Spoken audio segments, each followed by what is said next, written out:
Hi everyone, it's Sunday, August 2nd, 2019.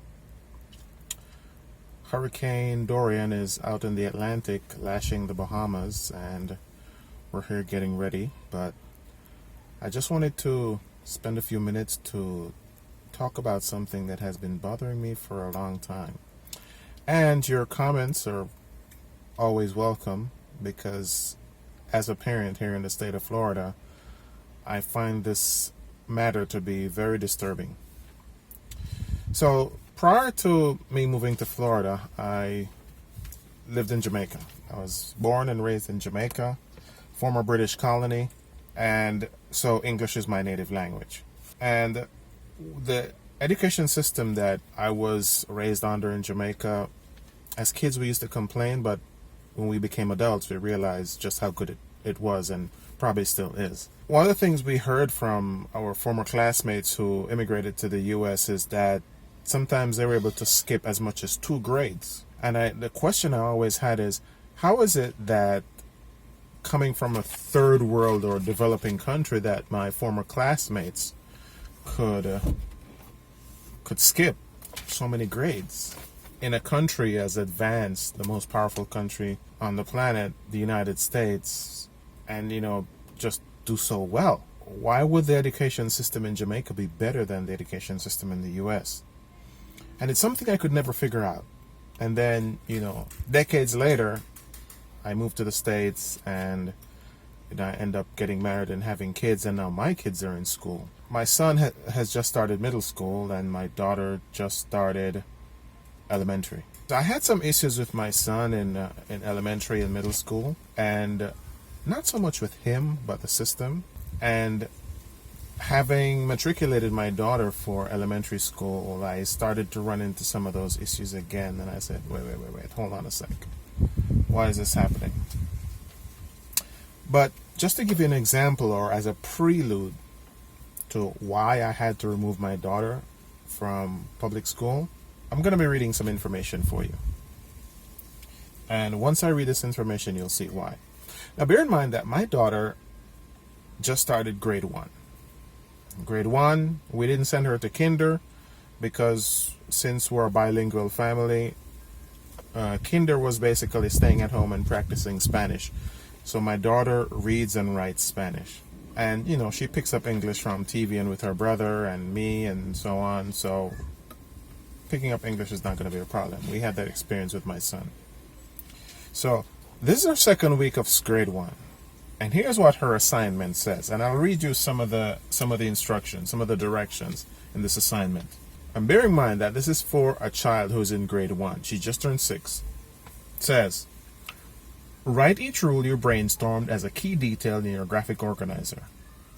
Write the main topic of rules you follow to be a good citizen. Now, you tell me, is this a language you would use with a child who's just learning to recognize letters, words? The child is learning to write. She's learning to form letters. What kind of instructions are these? So I lost it.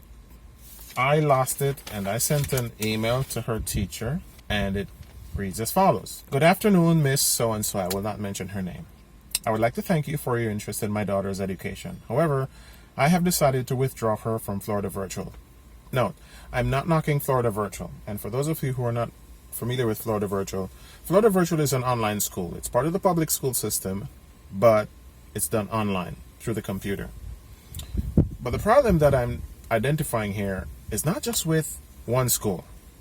It's not just with the state of Florida. It seems to be a national thing, and it might vary a little based on the state. But we're going to talk about Florida because, that's where I live. So the problem I think has to do with the core course, math, language, science, and so on, social studies. Continuing in my letter, my email, it says, I was looking at her 1.06 language arts assignment and my frustration has boiled over. For example, direction number 2 says, write each rule you brainstormed as a key detail in your graphic organizer. My daughter is learning to pronounce words properly and to write letters. How is she going to understand words as complex as brainstorm? Whenever I speak to anyone at Florida Virtual about the lack of logic, simplicity, and fluidity in the course, I am told that if the program isn't working for me, I could always find an alternative. For this reason, I'm not going to argue with anyone about the content of the course. I am simply going to withdraw my daughter and design my own homeschool curriculum. At this tender age, children should be introduced to learning with lots and lots of good examples that they can copy. As time goes by, they should be gradually taught critical thinking, not by asking them trick questions, but by asking them questions about what they have read and done and teaching them to pay attention to important details. Does that make sense? Learning should be fun, not hours and hours filling out blank sheets to complete an assignment and get a passing grade. I'm going to teach my daughter for the next 5 years, and at the end of those 5 years, I'm going to compare her with kids of her own age to measure her progress. Sincerely. So, that's it. That's it. My frustration levels have exceeded.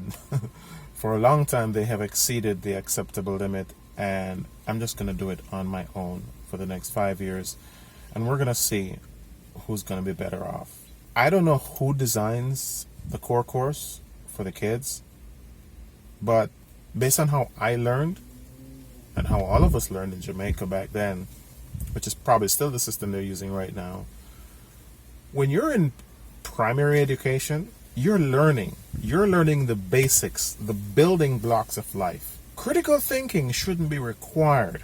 Trick questions should not be given to a child who is in the primary level of their education. They're learning the building blocks.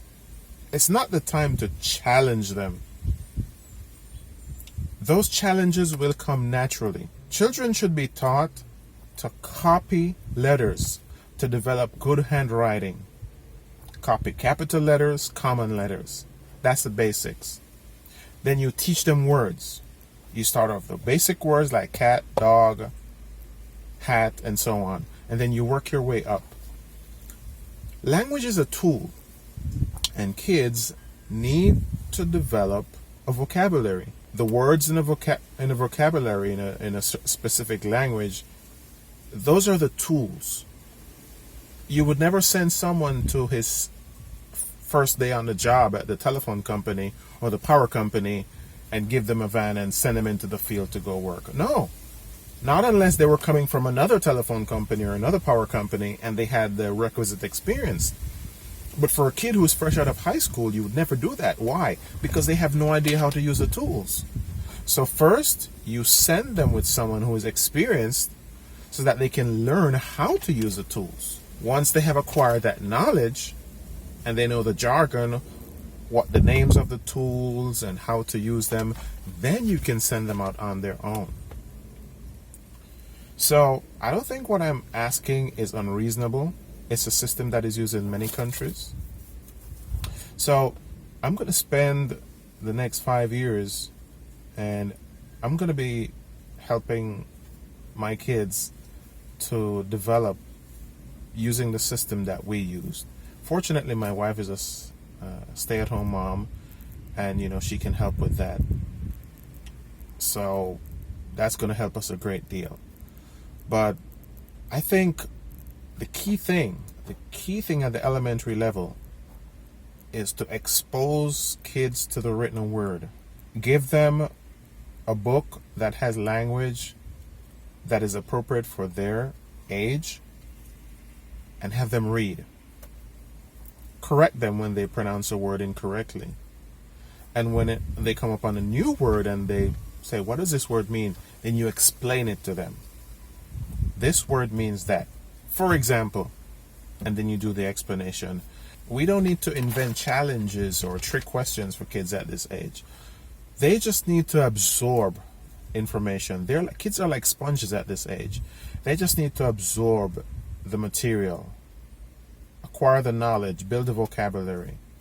And when we're teaching math, what I've seen them doing, especially with my son, disaster, complete disaster. With math, you teach kids mathematical operations in a very simple way. And then you have them practice, practice, practice, practice, and more practice. Memorize, memorize, memorize. That's how you get kids to ingrain those tools in their brain. Knowledge, practice, knowledge, practice, knowledge, practice, knowledge, practice.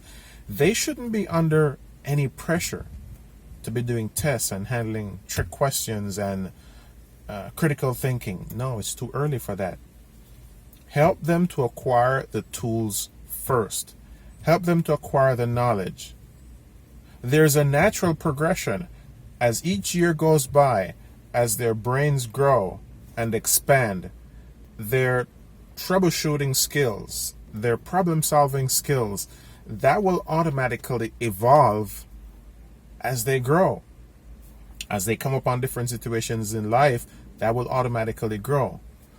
Later on, in the latter years of their primary education or in high school, when they have a more mature mind, especially after they hit puberty, then you can start to introduce problem solving gradually.